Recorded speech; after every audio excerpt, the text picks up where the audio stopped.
আসসালামু আলাইকুম। খোকা, কোথায় যাচ্ছ তুমি? ওয়ালাইকুম আসসালাম। আমি একটু বাইরে যাচ্ছি। শোনো খোকা, আল্লাহর নাম নিয়ে বিসমিল্লাহ কয়ে বাসা থেকে বের হতে হয়। ঠিক আছে বাবা, আল্লাহর নাম নিয়ে বের হব। তুমি এখন কোথায় যাবা? আমি এখন স্কুলে যাচ্ছি। শোনো খোকা, স্কুলে গিয়ে সহপাঠীদের সাথে ভালো আচরণ করবে। আমি সবার সাথে ভালো ব্যবহার করব।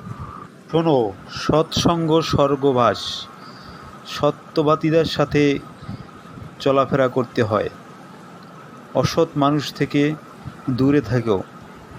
ঠিক আছে বাবা, আল্লাহ হাফেজ। আল্লাহ হাফেজ।